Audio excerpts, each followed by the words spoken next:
Okay. So anything along those lines. So let's say, for example, the birth control pill.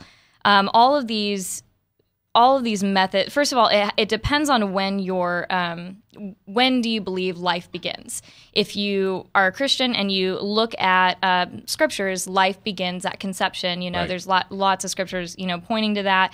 Like, at conception, you have unique DNA, which, determine your hair color, your eye color, how, your parts of your personality, and so as Christians, we also know it doesn't just, determine your genetic makeup. It's your spiritual makeup too. You are a unique individual the moment of conception.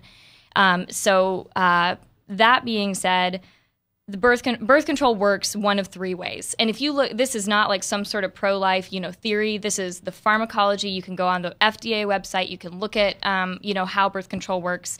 And the way it works is, one, it will reduce the chances of your ovulation, which means it'll try to prevent you from releasing an egg. Okay. The second way that it works... I'm going to ask you a question. Are all birth control pills the same?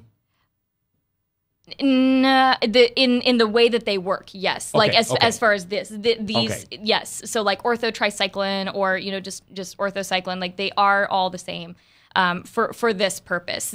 Hormone levels are different. Like there's the mini pill where I think that's what it's called, but it's where it's for women who are breastfeeding, you have certain hormones that are going on in your body already, so you don't need to take like the complete pill. You take just like half of it. Okay. This also applies for that. And so the first way it works is it'll try and reduce your chances of ovulation.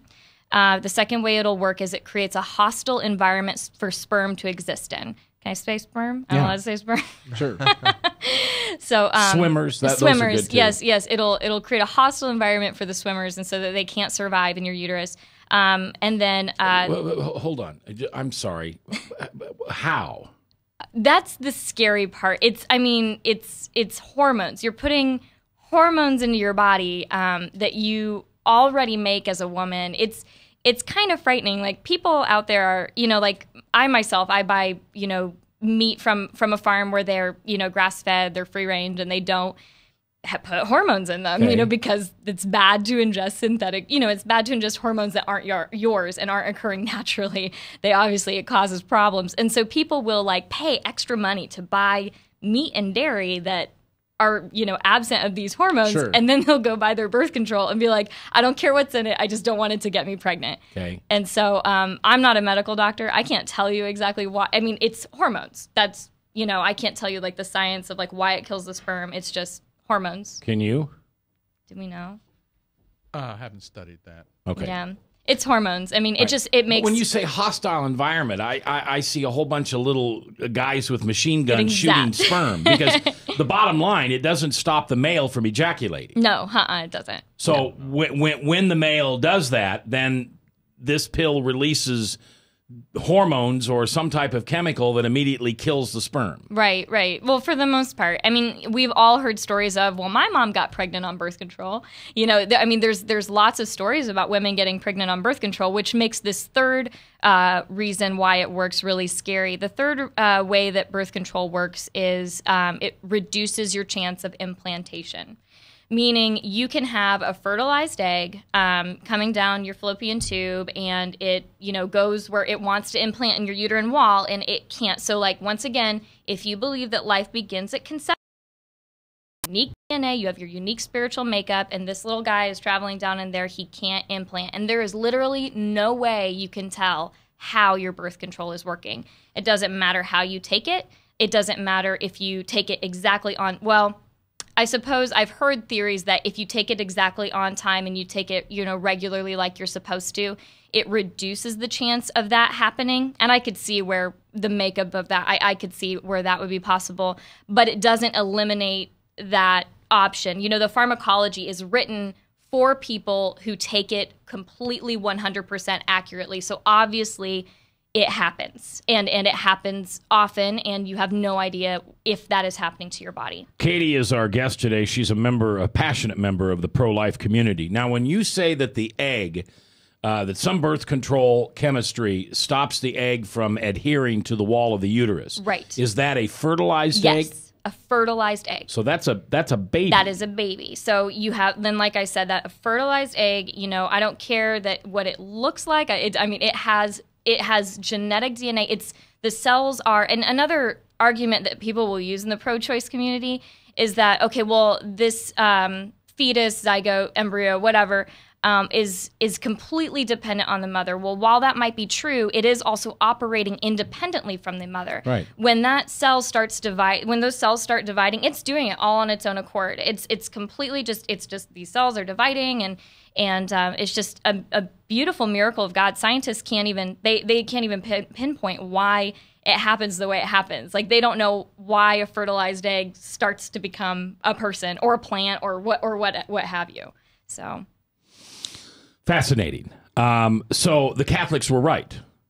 The fact that birth control pills do destroy human life. It is true. It's 100% true. And it's so sad because there are so many women in the Christian community that don't know. I was mortified when I found out. I was mortified when I went to my doctor and asked him, is this true? Is this how birth control works? Am I being lied to? Like, how often does this happen? And he was just a straight shooter with me. He was like, yes.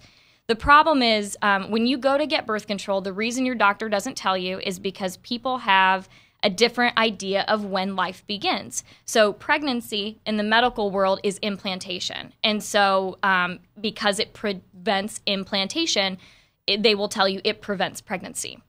And that's and I already asked you this, I don't need to say it again, but that's after the DNA begins, after the cell and the egg have hit. You didn't want to hear that today, did you?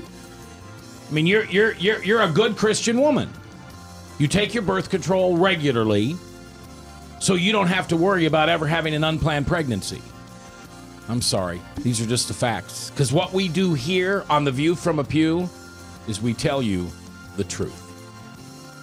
I'm J. Michael McCoy. If I haven't told you lately, thanks for listening. Love this job. Couldn't do it without you. Right here on WebcastOneLive.com.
ever been told you're not a good enough Christian? Well, we have too. Join the conversation. Call 855-244-0077. Now here's your host, president of the Not a Good Enough Christian Club, J. Michael McCoy. All right, 21 minutes after the hour. I'm J. Michael McCoy. Coming up on Thursday, Matt Baird from the band Spoken. Great guy. Neat guy. He's going to be in.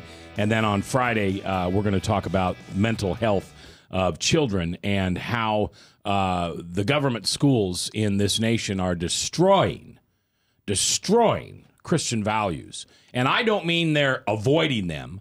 I don't mean they're talking around them. I mean they're attacking them in government schools. Your tax-paid dollars. Atheists. Whew. The devil's army.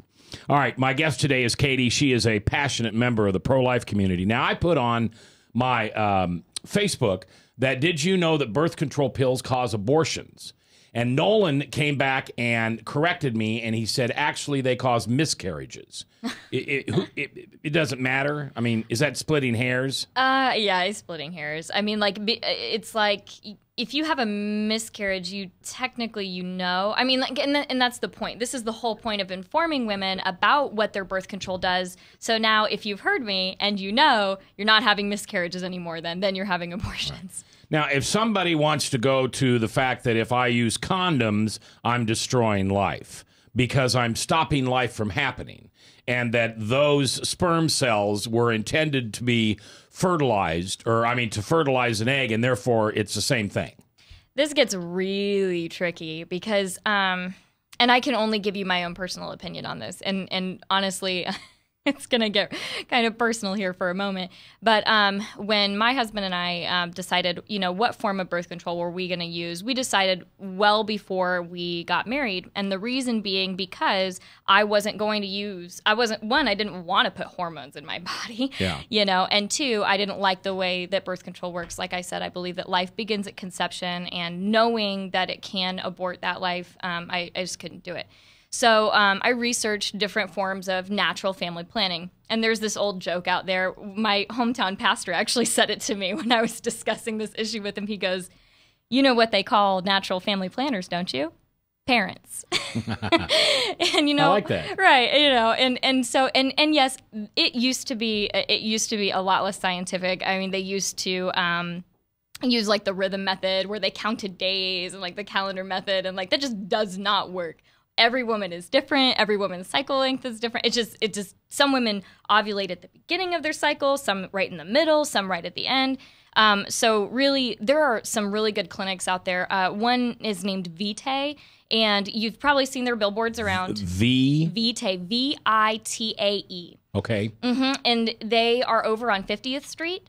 In West Des Moines and in a strip mall, and they're incredible. They actually have a class for this really super scientific, natural family planning. You don't have to take your temperature every morning. It's really fascinating. And so that is the method that I chose to use, is what we learned there. And the reason so basically you end up having about 4 to 6 days in your average cycle where you either would use protection or you would abstain from intercourse. The reason that my husband and I choose to abstain rather than protect is because it's kind of like saying, okay, God, we recognize that you made Katie's bodies this way. We respect that. We think creation is beautiful. We're not ready to, plan a family yet. And so we're going to abstain and take time apart and, one, focus on other areas of our relationship, and two, respect God's creation, and three, spend time with God. So it's just, for me, I'm not personally Catholic, but I highly suggest not using a barrier method. I highly suggest taking that time in your marriage to abstain and to work on different parts of your relationship and to spend time with God. So what happens if you and your husband miscalculate?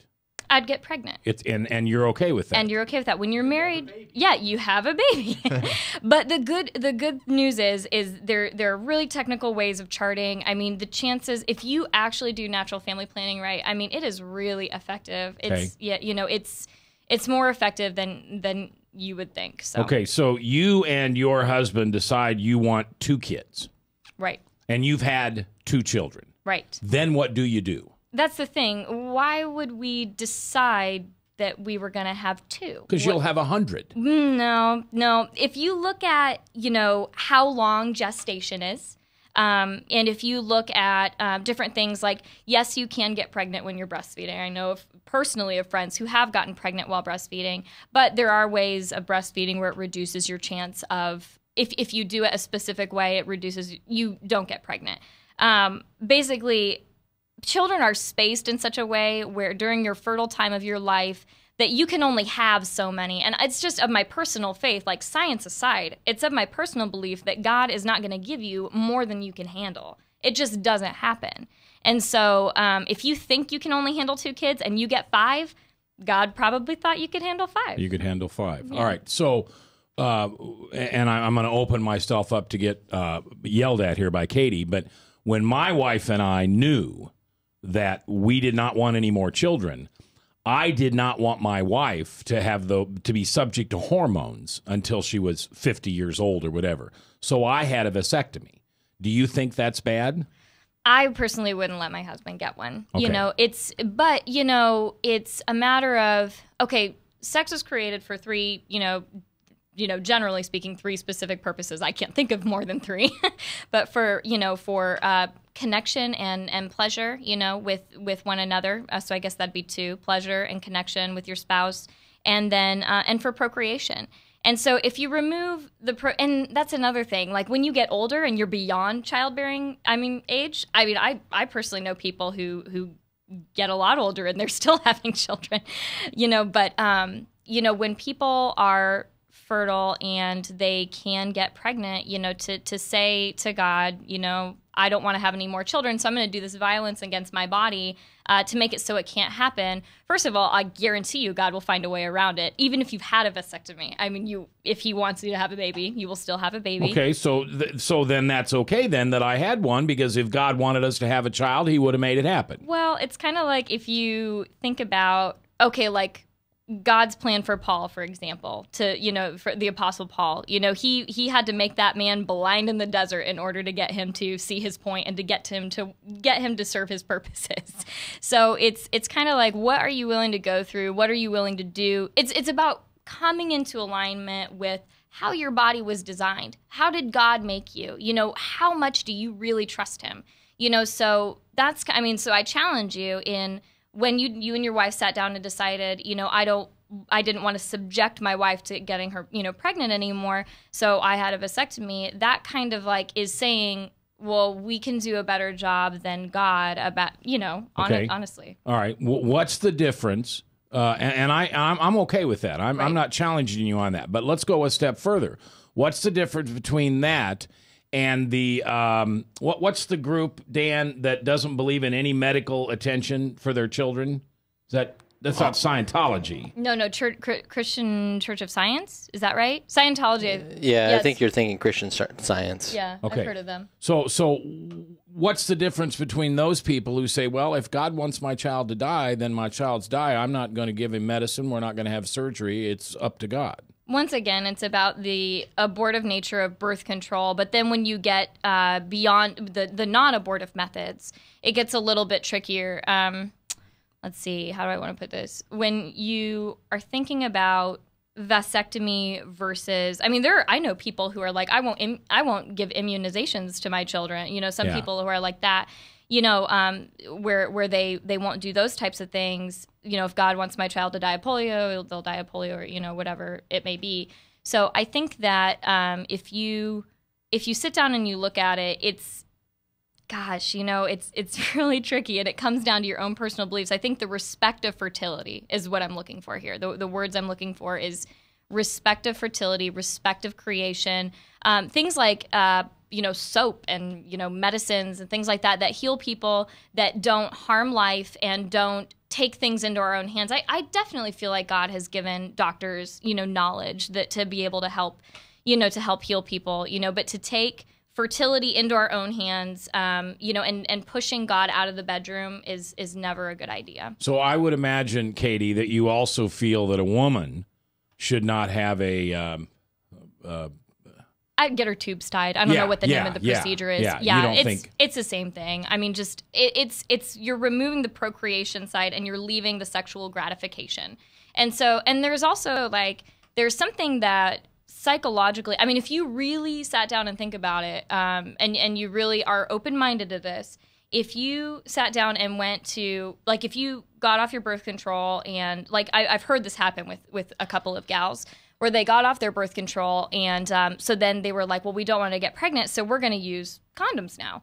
The second they started using condoms, it wasn't just that the husband started to, well, he didn't like it because just most men don't like condoms, Sure. you know, but it was the woman. The woman was experiencing a feeling of withholding from her husband. Like, oh, you know, he really doesn't want me to get pregnant. Like, you know, I mean, really, I mean, you are making a decision. Like, it's kind of like my husband and I are going through this thing right now where, like, we don't want to have a child, you know, at this point, at this venture in our lives. You know, we don't feel like we're ready for it. If one happened, that would be great. You know, we'd be so excited. But as far as our, you know, plans go, we expect God to give us some grace to be able to enjoy our new marriage. But, you know, the thing is, gosh, where was I going with that? I lost my train of thought. When it comes to, baby fever. We still have gotten like a couple of, you know, instances where we've gotten baby fever where we're like, oh, I really want to have a baby with you, but not right now. And so, you know, it's almost like that kind of parallel feeling. Do you see where I'm getting with that? Sure. Katie is our guest. She is a passionate member of the pro-life community. Her and I obviously sit on the same side of the fence. What's the name of that clinic? You said VIETA? VITAE. It's Vitae. VITAE. And they have just the best training and care there where you can take classes. They send you home with a workbook and a chart, and they teach you, and you have follow-up appointments, and it's really inexpensive, and it's great for anybody to go. They're new too. They're new to town. And where are they at? They're over on 50th Street in West Des Moines. Okay. Mm-hmm. All right. Bob, is there any conversation on the chat about this? Anybody railing against us? Railing against us? Not really. There is a comment here. There is no birth control where you don't consciously try to stop sperm from entering the egg. Rhythm is no different. Oh, I can see what they're saying with that. I hear that all the time. What's the difference between natural family planning and using birth control? You're still, in essence, trying to prevent pregnancy. Right. I totally get that argument because you are, you know, and people will say, like, the argument is, well, God has an easier time of getting around natural family planning than they do around birth control, and that's just silly. You know, God can get around anything that he wants, whatever it may be, you know, but really in reality, it has to do with like I said, that respect of creation, the respect of my body was set up to be fertile these days out of the month, and when we're not ready to have a child, we don't take that sexual gratification. We choose to spend time, you know, where that scripture where it's like, you know, if you go, you know, what is it where it's you separate for a time and but come back together quickly. There's benefits in spending time away from that. Katie is our guest today. She's a passionate member of the pro-life community. When we come back, we're going to spend some time on apologetics. But not apologetics against an atheist, apologetics against people who are pro-choice. And how do you talk to those people? How do you lovingly reach out and come alongside someone and help them understand that by supporting abortion, they're killing babies? Genocide. We'll talk about that when we come back live on webcastonelive.com.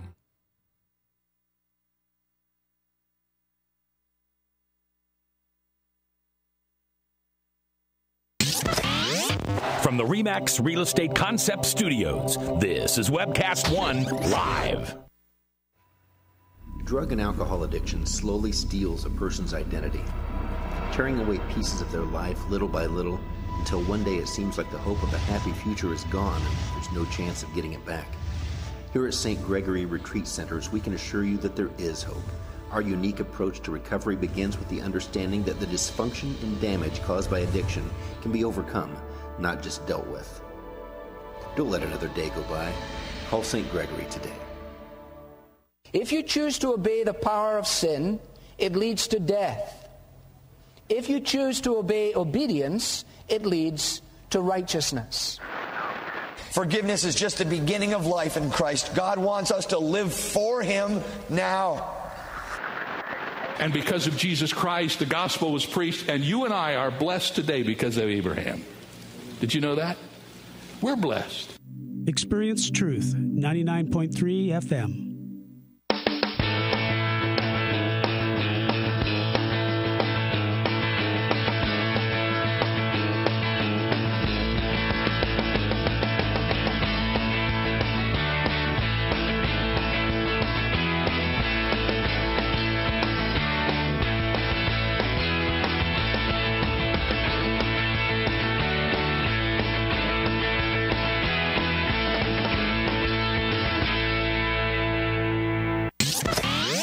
From the RE/MAX Real Estate Concept Studios, this is Webcast One Live.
If you sit in the back pew or the front pew, it's your voice we want to hear.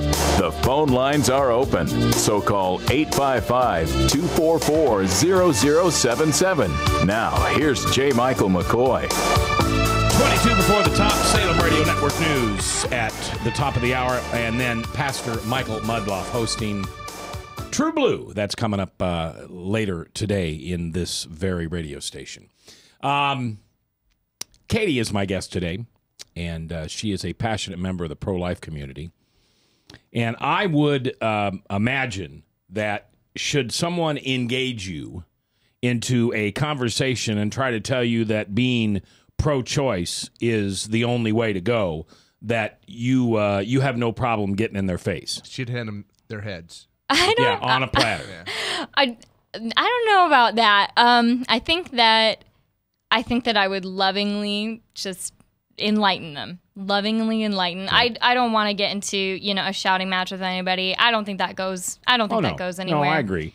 But you have the facts, you have the knowledge to actually come back against their arguments in such a way that you could take all the wind out of their sails. Well, right, because I mean, when it comes down to it, pro-life, pro-choice, everybody has statistics, and I do use some statistics to my advantage, like when I talk to people about things. But for the most part, I mean, you've got to look at it as it's a heart issue. It's a heart issue. If someone doesn't believe that life begins at conception and they don't have God in their lives, then there's really not a whole lot you can do. Okay, but what drives me crazy, because I do get into those conversations, right, and I don't want to get into a shouting match, but if you shout at me about this, I'm probably going to shout back, and I'm not proud of that. I don't do that boldly, but when it comes to the life that our Creator brings to us, I don't think there's a lot of negotiation room. Right. But what about those people who tell you that it's you use the term a zygote? Zygote. Zygote. Right. What is a zygote? First of all, yeah.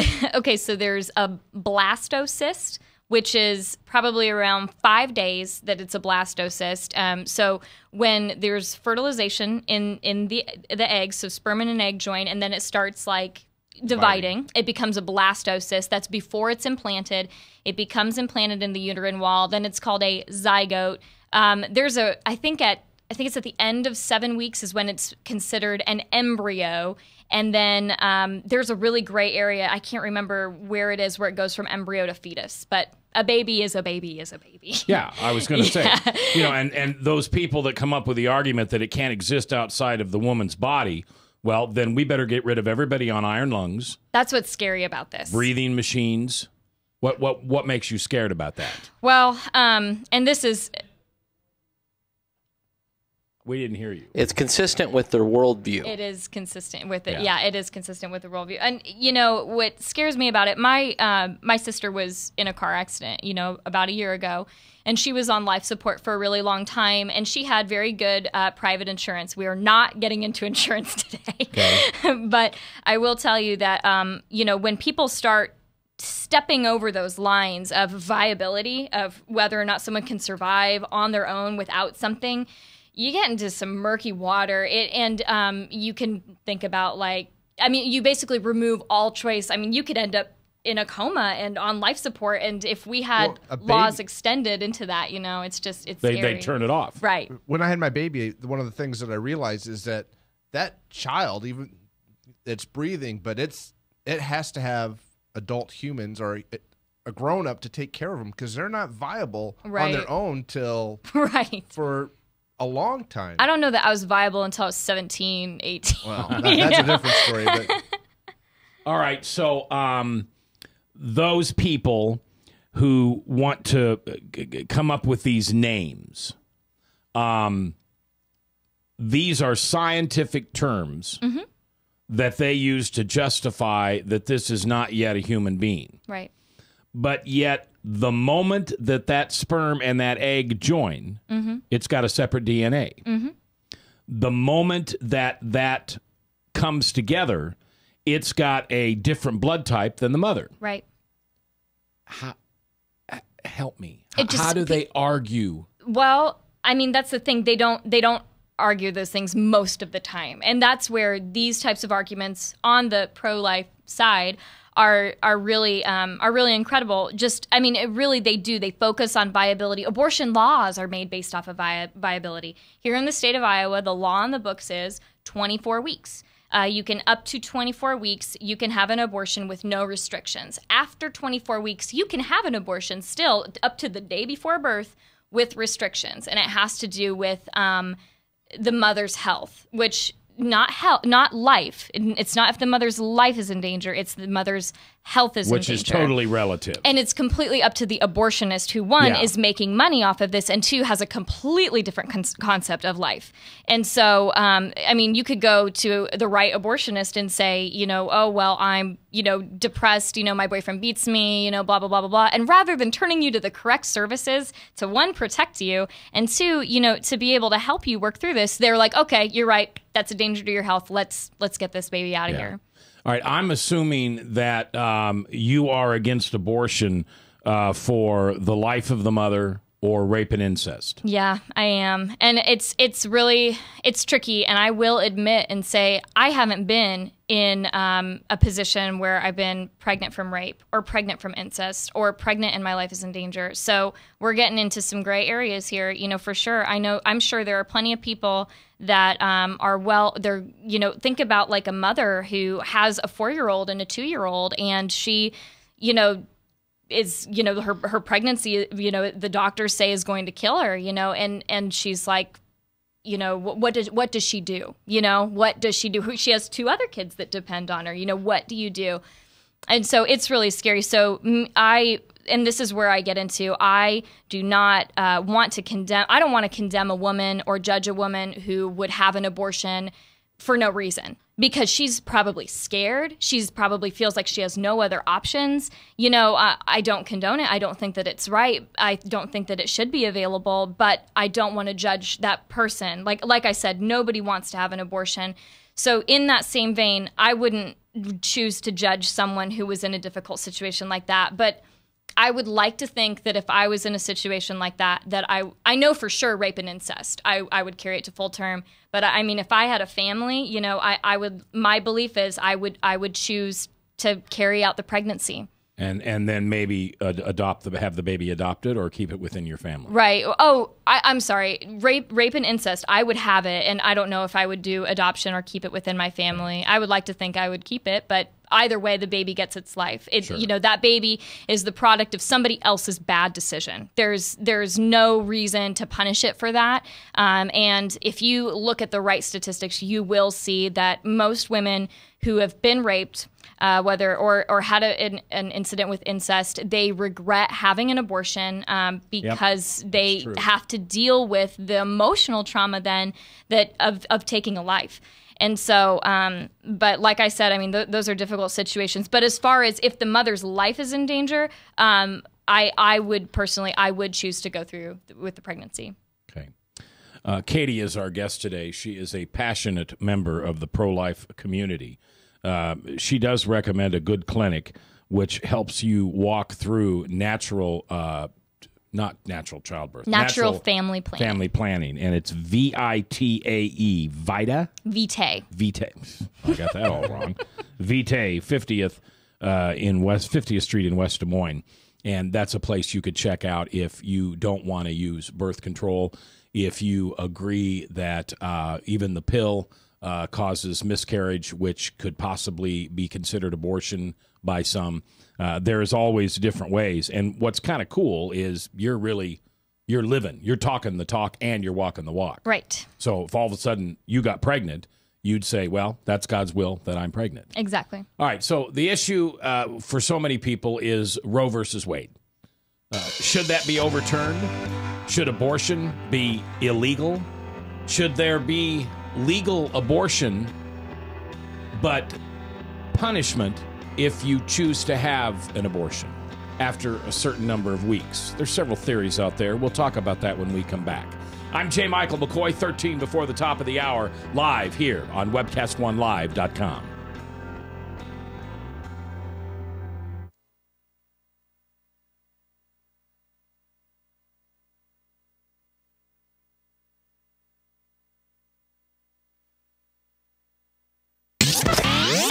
From the RE/MAX Real Estate Concept Studios, this is Webcast One Live.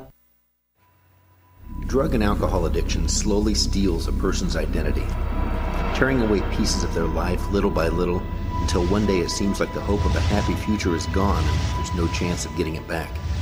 Here at St. Gregory Retreat Centers, we can assure you that there is hope. Our unique approach to recovery begins with the understanding that the dysfunction and damage caused by addiction can be overcome, not just dealt with. Don't let another day go by. Call St. Gregory today. If you choose to obey the power of sin, it leads to death. If you choose to obey obedience, it leads to righteousness. Forgiveness is just the beginning of life in Christ. God wants us to live for Him now. And because of Jesus Christ, the gospel was preached, and you and I are blessed today because of Abraham. Did you know that? We're blessed. Experience Truth, 99.3 FM.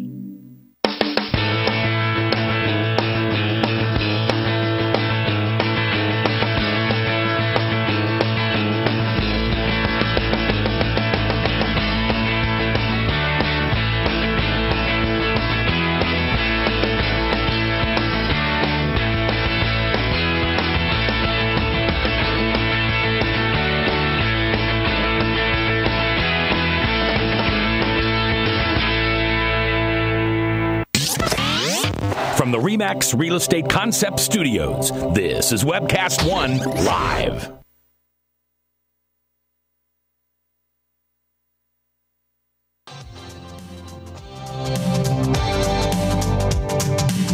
We're the ones in the pew, not pulpit. Come on now, let's reason together. The phone lines are open, so call 855-244-0077. Now, here's J. Michael McCoy. 10 before the top, Salem Radio Network News, and then True Blue, hosted by Pastor Michael Mudloff. That's coming up at 4 o'clock. Katie is my guest today. She's a passionate member of the pro-life community. Bob Monster at the Cat in the Hat, watching the chat, and Army Brad, along with Father Tattoo, producing today. You had a comment from somebody named Star a little bit ago, and I thought that was an interesting comment. Yeah, let me go back up there. Okay. We're talking a little bit about, we're talking about pro-choice, pro-life, abortion, a biblical worldview rather than a I'm God worldview or whatever that is. I mean sarcastic on that. I loathe people who make this about a woman's right to choose. Right. Because last time I looked, it takes two to tango. Right. And I've interviewed men whose girlfriends have aborted their child and they have no say in it. Right. Do you think a man should have some say in whether a woman goes through with an abortion? I think a lot of people should have a say in it. You know, I mean, I see what you're saying. The man should obviously be involved in a decision like that. I think we have we are lacking in the male community right now as far as the world goes, as far as leadership is concerned.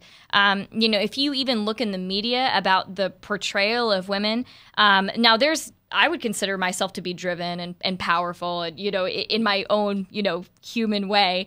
But if you look at the way women are expected to behave and the way that they're expected to be in this reality of, it's almost masculine, where it's like I want to have sex whenever I want it, and it's my body, and I can choose whatever I want, and this kind of attitude about it. And then men are kind of like slinking off into the shadows, Yep. and they're just scared. If you even look at shows like, you know, like the show Everybody Loves Raymond, you know, that poor Ray, he looks like an idiot. Every show he looks like an idiot, and he's got this nagging wife, but she's in charge, you know, and it's just the life issue is a fruit on a tree that has many branches and many issues. And at the root of it, of course, is Satan. But it's so complex. It's perversion in our schools. It's perversion in the media. It's male and gender roles. It's male and female gender roles, lack of leadership.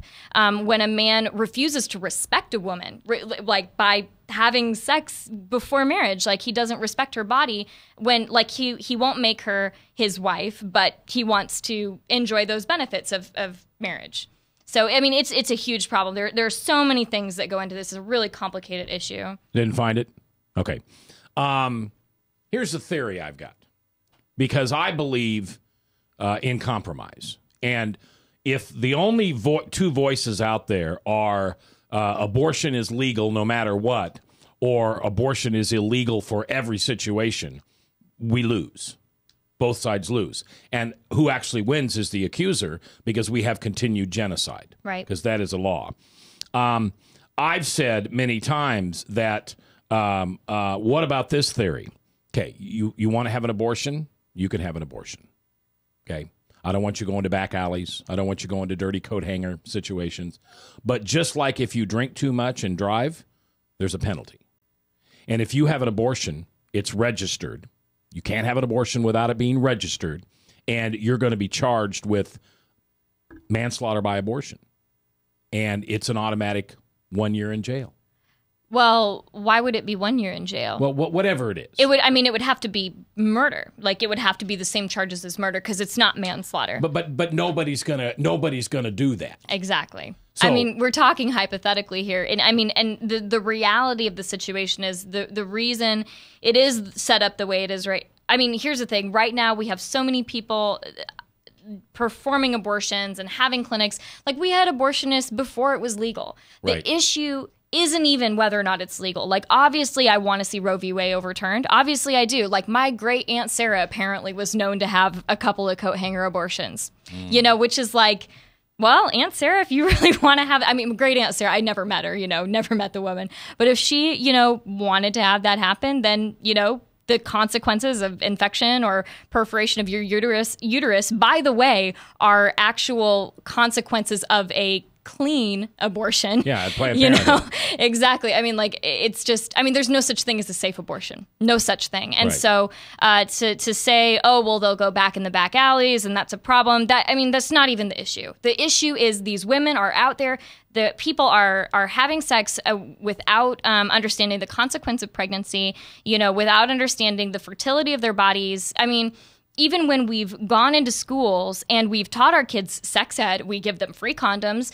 Abortion and teen pregnancy and STDs are on the rise. They've doubled, tripled. I mean, this isn't the solution. So what is? And the problem is it comes down to God. We've kicked him out of school. We've kicked him out of this issue. And if you don't have it, I mean, I'm not saying we're fighting. I don't fight as one that beats the air. You know, like God has a plan for this. You know, we won't see true reconciliation until Jesus returns, but that doesn't mean we don't stop fighting and don't stop saying, you know, we're that prophetic voice saying God's words for him. He says that it's wrong. I don't need to be a Christian and have a theory and say, oh, I think that God says that this is wrong. No, it's in the same Bible that you read, the same Bible that you read, the same Bible that you read. It says that it's wrong. And so, I mean, like, it's just plain facts. Forget the Bible. Even for an atheist, it's still killing a child. Right. You know, the law that drives me crazy is you're pregnant and you're driving down the road. Oh, right. And you're on your way to an abortion clinic. Mm-hmm. I T-bone you in an accident, which is my fault, and you lose the pregnancy. Right. I can be charged with vehicular manslaughter. That's absolutely true. And if I miss you and you make it to Planned Parenthood, you're somehow a hero because you're in charge of your own body. It's ridiculous. You know, any good doctor will, if you go in and you're pregnant, he will tell you that he's treating 2 patients. But if you go into an abortionist, he will tell you he is treating this woman and he's treating a pregnancy, not a baby. Yeah. And for those of you that don't like it when I knock Planned Parenthood because they do so many other things, 3% of their business comes from abortion. Okay, so 97% is just wonderful for families and women's health, but 3% kill babies. So if I do 97 things, if I help an old lady across the street, if I give money at church, I help the homeless, I feed the homeless, I help somebody in recovery, but 3% of the time I beat the living tar out of them until they're dead, you gonna let me get off? No, because it's murder. That's another thing I want to point out is, like I said before about statistics, you know, we're getting these, first of all, like, okay, so in the state of Iowa, for the last 5 years at least, abortion statistics from Planned Parenthood and other abortion clinics, because they're not the only abortion clinics out there, and not all Planned Parenthoods are equipped to perform surgical abortions, you know. But anyway, statistics can be swayed one way or the other. Yeah. And so basically you have to be careful where they're coming from. Katie, thanks for being here today. Appreciate it. She's a passionate member of the pro-life community, and I'm sure we'll hear from her again. If you want to go to a good clinic, VITAE 50th in West Des Moines. And until then, I can only ask you to do one thing. Please pray. Good day.